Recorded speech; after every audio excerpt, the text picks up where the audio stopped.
특별한 이유 없이 가슴이 두근두근, 콩닥콩닥, 쿵쾅쿵쾅 뛴다면 분당 60에서 100회 사이로 뛰는 심장 박동이 갑자기 빨라지거나 늦어지거나 불규칙해지는 걸 부정맥이라 하는데, 부정맥 가운데에서도 가장 흔하게 발생하는 게 바로 심방세동이다.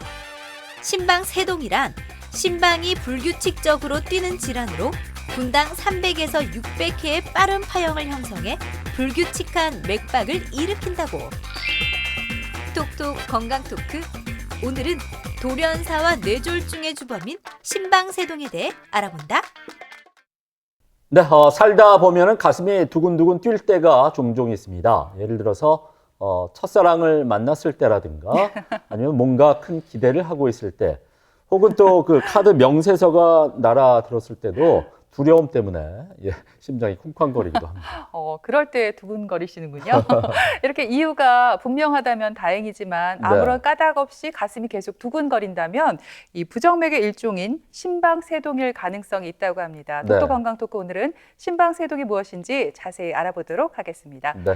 오늘 도움 말씀 주실 분 나와주셨는데요. 순환기내과 전문의 조현준 과장께서 나오셨습니다. 안녕하십니까? 안녕하십니까? 네, 그럼 먼저 3분 브리핑을 통해서 심방세동이 정확히 어떤 질환인지부터 설명을 듣도록 하겠습니다. 과장님 부탁드리겠습니다. 감사합니다. 우선 심방세동이란 진단명 자체가 생소하신 분들이 많을 것 같습니다. 한문으로 이루어진 진단명인데요. 가늘 세자에 움직일 동자를 써서 이제 심장 안에 심방이 가늘게 떨듯이 움직이는 병이라는 뜻입니다. 병의 설명에 앞서 정상 심장의 구성에 대해서 알아보겠습니다. 심장은 이렇게 심방과 아래쪽에 심실로 구성되어 있고요. 심장은 수축, 즉 펌프 기능으로 혈액을 이동시킵니다. 그래서 먼저 심방이 수축하게 되고 심방의 혈액이 심실로 이동하게 되고, 그 다음에 순차적으로 심실 수축이 일어나면 심실 혈액이 온몸으로 보내주는 대동맥 쪽으로 피가 이동되게 됩니다. 이런 심장의 수축은 그냥 일어나는 것이 아니라 심장에서 발생되는 전기로 인해서 수축이 일어납니다. 그 전기의 시작은 우심방 우측에 위치하고 있는 동방결절이라는 곳에서 이제 분당 60회에서 100회 사이로 사람의 이제 활력 상태에 따라 규칙적인 전기가 생성되는데요. 수면을 한다든지 극도로 안정 상태에서는 50회 미만으로 떨어지기도 하고, 100m 달리기를 한다든지 하는 경우에는 100회를 훨씬 상회하는 전기가 생성되기도 합니다. 다음처럼 이렇게 규칙적인 전기가 나오게 되고요.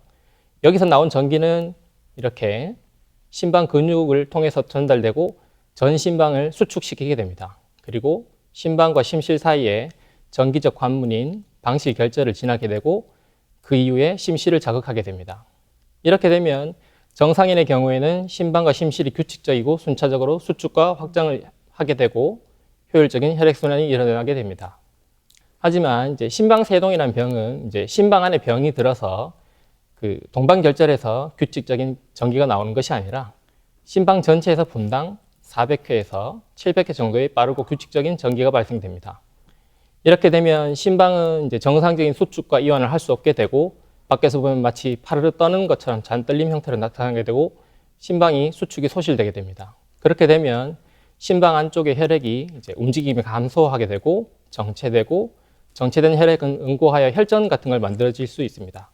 그리고 심방에서 발생된 400에서 700회 정도 되는 심방 전기는 모두 다 심실로 내려가지 못하고 방실 결절에서 대부분 걸러지고 분당 90회에서 140회 정도의 무작위 심실 전도가 일어나게 됩니다. 그렇게 돼서 정상적인 때 심전도보다 심방세동이 일어나면 심장박동이 평소보다 좀 더 빨라지고 박동 간의 간격이 불규칙하게 됩니다. 심방세동은 저희가 외래나 이제 임상에서 볼 때 가장 흔하게 발견될 수 있는 부정맥 중 하나인데요. 전체 인구의 1에서 2% 정도 발생된다고 되어 있고, 고령일수록 호발하게 됩니다. 85세 이상의 초고령 인구에서는 이제 20% 이상 심방세동을 가진다고 알려져 있습니다.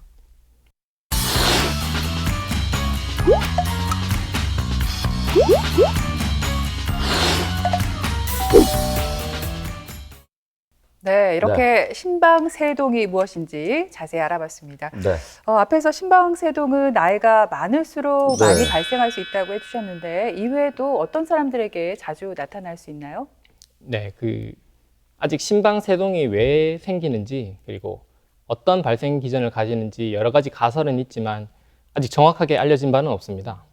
하지만 이 슬라이드에 나온 위험인자들은 이런 이제 위험인자들을 가진 분들이 없는 사람에 비해 확실히 이제 심방세동이 더 잘 발생한다고 알려진 병이나 어떤 체질들이고요.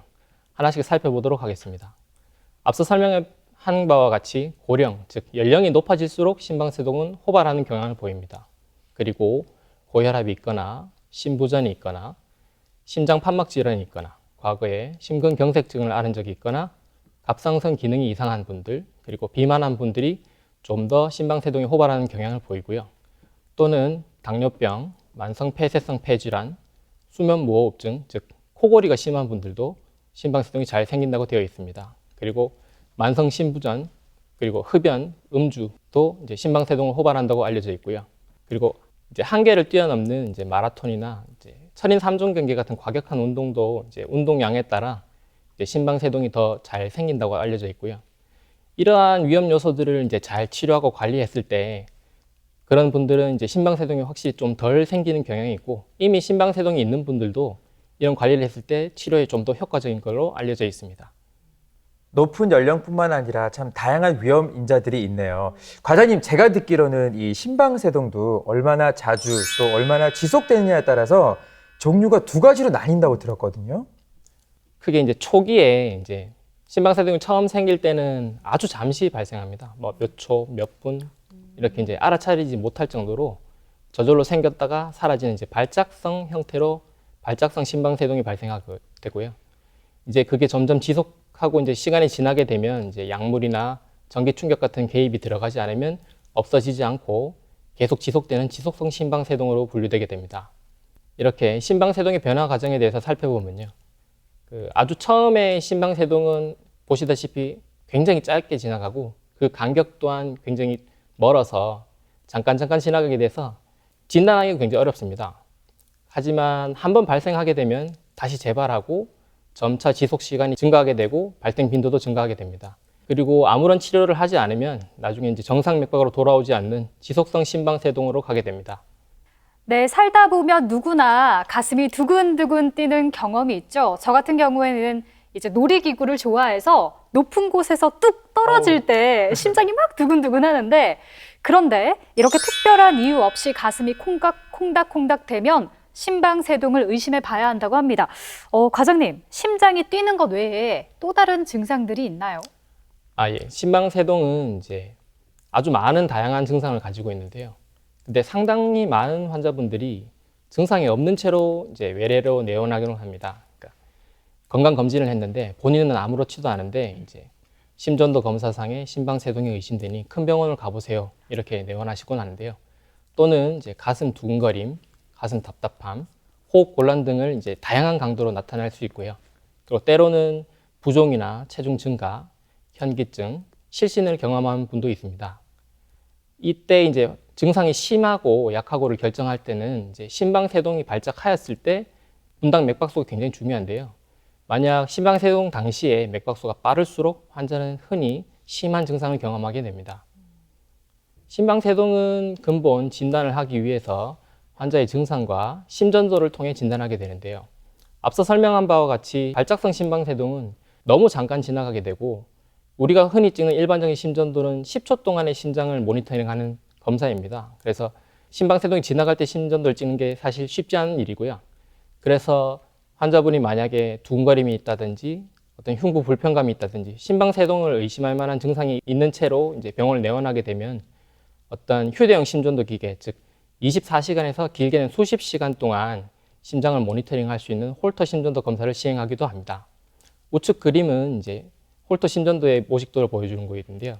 전 흉부에 전극선을 달고 그 전극선이 연결된 휴대용 기기에서 이렇게 프로그래밍된 그 시간 동안 모든 심전도를 다 읽게 됩니다. 그래서 기록된 심전도를 분석해 보면 앞에처럼 이렇게 정상 심전도로 가다가 이렇게 심방세동이 시작하는 부위를 찾을 수도 있고요. 심방세동이 유지되다가 다시 끝을 발견할 수도 있습니다. 지속성 심방세동이 되기 전에 이제 발작성 심방세동일 때 환자를 발견하여 이제 치료를 하면 확실히 치료와 예후에 아주 좋은 효과를 낼 수 있는데요. 하지만 너무 짧게 지나가게 되고 그래서 일반적인 심전도 또는 홀터 검사에서도 심방세동을 초기에 찾지 못하는 경우가 많습니다. 그래서 이렇게 옆에 그림에서처럼 한 번씩 자기 손목에 이제 맥박을 만져보는 것도 굉장히 중요한데요. 이렇게 손목에 대고 자기의 맥박을 만져보고 내가 지금 운동 중이나 이제 흥분하지 않았는데도 맥박이 너무 빠르다든지 간격이 불규칙하다면 이게 심방세동이 아닐까 한번 의심해 볼 필요가 있고, 요즘 나오는 자가 혈압계라든지 스마트폰 어플리케이션, 스마트워치에서도 이제 자가의 이제 맥박 수와 간격을 분석해 주는 기계가 많이 나와 있는데요. 이러한 기기를 이용하는 것도 조기 진단에 상당한 도움이 될 거라고 생각합니다. 네, 심방세동에 대해서 알아보고 있는데요. 그렇다면 심방세동은 또 구체적으로 과장님 어떻게 치료를 하게 되는지, 또 이 심방세동이 뇌졸중과 연관이 깊기 때문에 뇌졸중을 예방하는 것도 하나의 치료가 될 수 있다면서요? 네, 심방세동 치료에 대해서 알아보겠습니다. 크게 세 가지로 나눌 수 있는데요. 심방세동은 그래도 가장 중요한 이제 합병증인 뇌졸중 예방이 이제 중요한 치료가 되겠습니다. 그리고 아까 말씀드렸다시피 심방세동은 근본 맥이 빨라지는 병입니다. 그래서 심방세동 발작 당시에 심장 박동수를 낮춰주는 치료를 하게 되고요. 목표 맥박수까지 낮췄지만 환자분이 계속 증상을 호소하신다면 심방세동 자체를 정상 맥박, 즉 동률동으로 조절해주는 리듬 조절도 필요하겠습니다. 그리고 앞서 말씀드린 심방세동 위험인자도 이렇게 조절을 통해서 심방세동의 조절과 관리가 필요할 것이라고 생각됩니다. 우선 심방세동과 뇌졸중에 대해서 알아보겠습니다. 앞서 설명한 바와 같이 이제 심방세동이 생기면 이렇게 심방이 이렇게 파르르 떨듯이 움직이지 않게 되는데요. 그러면 심방 안쪽의 피는 고이게 되고 정체되고 응고되게 됩니다. 특히 심방은 아주 매끄러운 공간이 아니라 주머니도 있고 복잡한 공간인데요. 그런 주머니 안쪽 공간에 피가 고이게 되면 바깥보다 더 잘 피가 굳게 되고 이렇게 주머니 안쪽에는 혈전이 발생될 수 있습니다. 다음은 진짜 환자의 심초음파 영상인데요. 이렇게 심방 안쪽에 좌심방 귀라고 하는 공간에 하얀색의 혈전 덩어리가 생길 수 있습니다. 그렇게 되면 이렇게 붙어있는 그 혈전 덩어리는 언제나 때때로 떨어져 날아갈 수 있겠죠.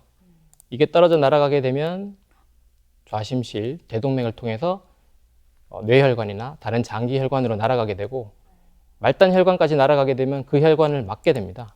다음처럼 이렇게 뇌혈관으로 날아가게 되면 이쪽에 막히게 되고, 그렇게 되면 요 혈관 뒷부분에 이제 뇌는 이제 뇌경색이 오게 되죠. 실제 환자의 이제 MRI 사진인데요. 이렇게 혈전에 뇌혈관이 폐쇄되고 뇌졸중이 발생될 수 있습니다. 심방세동 환자들은 이제 뇌졸중의 발생 확률이 일반인들보다 5배 정도 더 높다고 알려져 있고요. 실제로 신경과나 이런 데 이제 뇌졸중으로 진단된 분들을 조사해 보면 그중에 2명은 심방세동에 진단됩니다. 특히 심방세동 때문에 생기는 색전성 뇌졸중은 다른 원인에 의한 뇌졸중보다 사지마비나 심각한 신경학적 후유증이 더 심하게 발생된다고 알려져 있습니다. 뇌졸중 예방을 위해서 이제 항응고 치료를 하게 되는데요. 즉 피를 물키는 치료를 해야 합니다. 크게 약제는 2가지로 알아볼 수 있는데요. 고전적인 약인 와파린, 그리고 새로 나온 경구용 항응고제가 있습니다. 이 약제를 잘 쓰게 되면 피가 충분히 묽어지고 좌심방, 심방 안쪽에 혈전이 잘 생기지 않아 뇌졸중 예방에 아주 좋은 효과를 내는데요.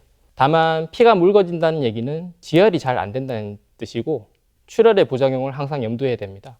특히 이제 뇌출혈 같은 심각한 부작용이 생기는지 잘 살펴보아야 되고 조심해서 써야 되는 약입니다. 먼저 와파린에 대해서 알아보겠습니다. 혈액은 이제 응고 과정에서 비타민 K의 작용이 꼭 필요한데요. 와파린은 이 비타민 K의 작용을 억제해서 이제 혈전을 억제하는 그런 원리의 약입니다. 이러한 원리에서 이제 치명적인 약점을 보이는데요. 환자가 비타민 K가 많이 든 음식을 먹음에 따라 이제 약효가 들쭉날쭉할 수가 있습니다. 만일 이제 상추나 양배추 같은 비타민 K가 많이 들어있는 음식을 평소보다 많이 먹었다면 외래에서는 늘 같은 용량의 와파린을 받았을 테고 약효는 감소하게 되고 뇌졸중의 위험이 증가하게 됩니다. 그리고 원래 먹던 음식을 끊게 되면 오히려 약효는 더 높아지고 뇌출혈 같은 출혈 위험이 올라가게 되고요. 음식과 약물의 상호작용이 너무 많아서 안전한 약물 농도를 맞추기가 쉽지 않습니다. 그리고 환자분은 매번 외래를 내원할 때마다 피검사를 해서 현재 안정 농도를 잘 유지하고 있는지를 감시해야 되는 불편한 약입니다. 최근에는 이렇게 새로운 항응고제가 나왔는데요. 이제 비타민 K의 작용을 이제 의존하지 않고 항응고 효과를 내는 약입니다. 와파린과 비슷한 뇌졸중 예방 효과가 있고 와파린보다 뇌출혈의 위험은 조금 더 적다고 알려져 있습니다. 이 약은 이제 정기적으로 약효 농도를 검사하는 혈액 검사가 필요 없고요. 항상 고정된 용량을 복용하면 됩니다. 그리고 음식이나 약물에 상호작용이 적어서 이제 식사나 다른 약을 쓰는데 큰 문제가 없습니다. 하지만 콩팥이 나쁜 심부전 환자들은 이제 용량을 줄인다든지 조심해서 써야 되고요. 와파린보다 어떤 약을 먹었을 때 약효가 떨어지는 데까지 시간이 길지 않습니다. 그래서 특정 시술이나 수술 같은 항응고제 중단이 필요한 시술을 하는 경우 이제 와파린보다 이제 짧게 끊어야 되고 반드시 그 약제 중단 시점은 이제 전문의와 꼭 상의를 해야 합니다. 그리고 이제 판막성 심방세동이라고 이제 환자분이 판막 질환으로 기계 판막을 수술한 환자거나 중등도 이상의 승모판 협착이 있는 환자에게서 심방세동이 생기는 경우에는 아쉽게도 새로 나온 항응고제는 쓸 수 없고 고전적인 약인 와파린을 사용해야 합니다. 그리고 환자가 만일 이제 판막성 심방세동이 아닌 걸 확인해왔다면 이제 그 항응고 치료를 해야 되는데 모든 환자에게서 이제 항응고 치료를 해야 되는 건 아닙니다. 일단 비판막성 심방세동을 진단받으면 이제 뇌졸중 위험 요소에 대한 분석을 하게 되는데요. 환자가 심부전이 있는지, 고혈압이 있는지, 연세는 얼마나 되는지, 당뇨병이 있는지, 그리고 뇌졸중을 비롯한 혈전색전증이 있었던 적이 있는지, 심근경색증이나 말초동맥질환 같은 혈관 질환이 있는지, 성별은 어떤지를 확인하고 각각 위험 요소에 배분된 이제 점수를 합산하게 됩니다.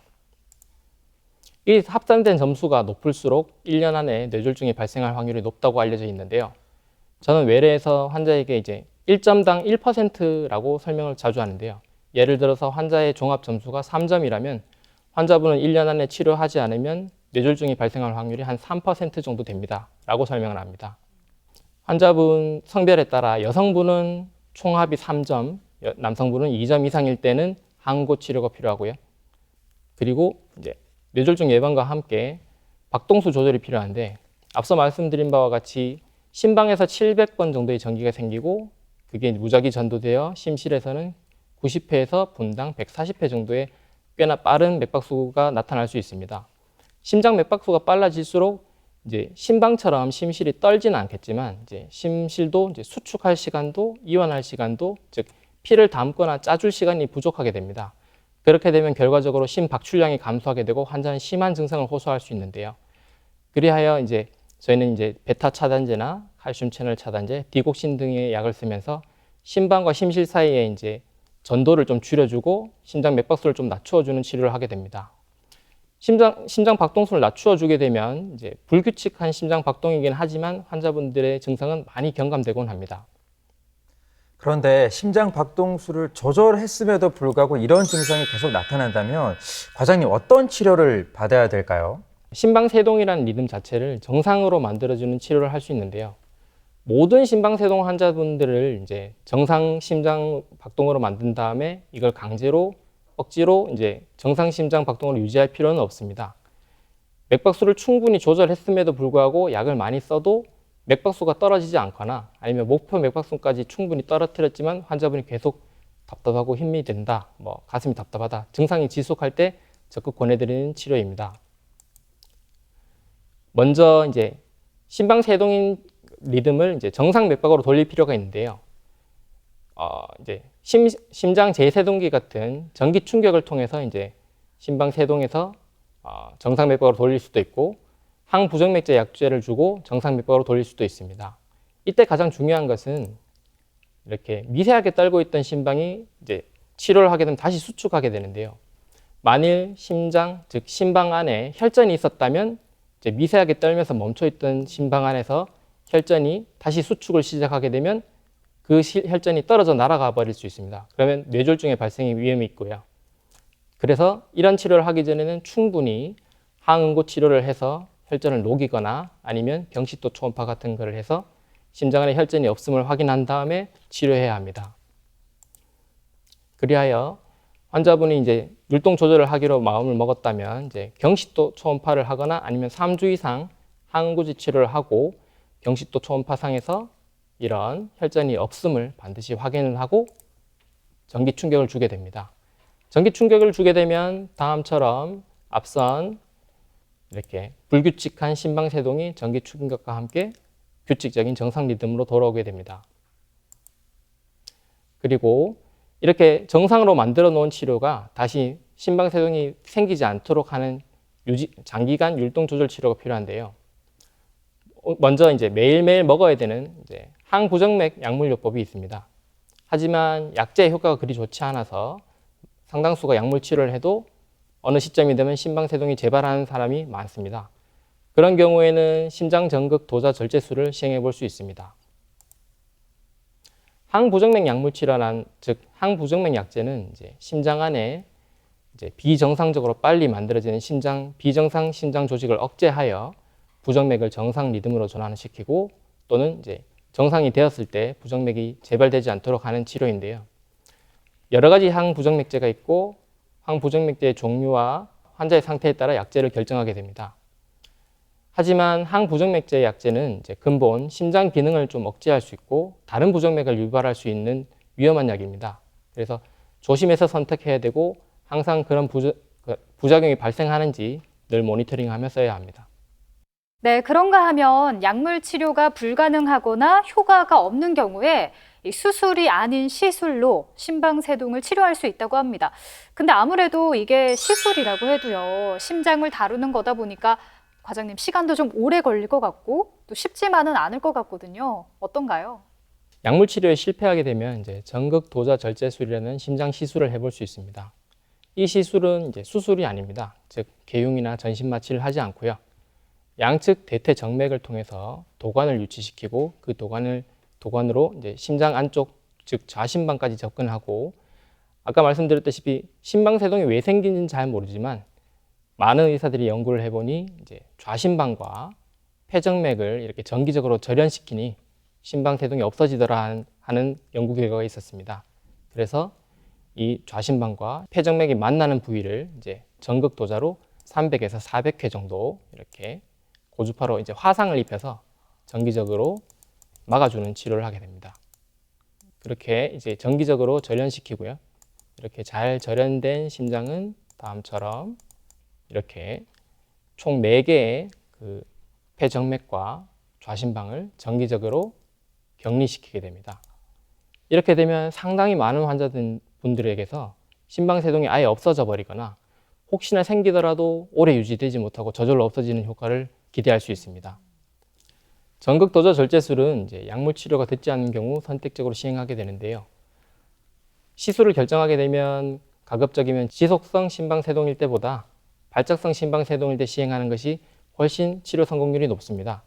발작성 심방세동일 때는 70%에 육박하는 성공률을 보이지만 지속성인 경우는 50%, 즉 한 반 정도밖에 성공하지 못합니다. 그리고 발작성일 때보다 재발률이 높아서 재시술의 비율 또한 뚜렷하게 높게 됩니다. 네, 심방세동을 어떻게 치료하는지 자세히 알아봤습니다. 네. 과장님, 마지막으로 우리 방송을 보고 계신 시청자들께 네. 해드리고 싶은 말씀 있으면 전해 주시죠. 불과 몇 년 전만 해도 이제 외래를 볼 때 그 당시에는 와파린의 시대였습니다. 환자분들이 이렇게 약효가 들쭉날쭉하면 식사를 어떻게 하셨는지, 뭐 양배추, 상추, 사실 나쁜 음식이 아닌데요. 이걸 많이 드셨는지 안 드셨는지 계속 감시해야 됩니다. 약효를 유지하는 의사도 힘들지만 환자분들도 굉장히 힘들었고요. 그런데 새로운 항온고제가 나와서 이렇게 아주 윤택한 치료를 받게 되었고, 과거엔 꿈도 꿀 수 없었던 그런 시술을 통해 심방세동을 없애는 치료 또한 이제 과감하게 시행되고 있습니다. 이렇듯 이제 어떤 치료 방법이 눈부시게 발전하고 있고요. 이 치료는 환자와 의사의 이제 상호 신뢰 관계가 굉장히 중요합니다. 그래서 많은 의사분들과 이렇게 연구하는 분들이 열심히 진료하고 있으니 저희를 믿고 잘 따라오시면 좋은 결과 있을 거라고 생각합니다. 네, 이렇게 별다른 이유 없이 가슴이 두근대고 답답하면서 또 어지럼증과 더불어 숨까지 차다면 한 번쯤 심방세동을 의심해 보시고 가까운 병원에서 정확한 진단 받아보시길 바랍니다. 네, 심방세동을 갖고 있는 분들은 일반인보다 뇌졸중에 걸릴 확률이 5배나 높다고 하니까요. 네. 증상을 결코 가볍게 여기지 마시기 바랍니다. 네. 지금까지 이 시간 도움 말씀을 순환기내과 전문의 조현준 과장께서 수고해 주셨습니다. 네, 오늘 고맙습니다. 고맙습니다.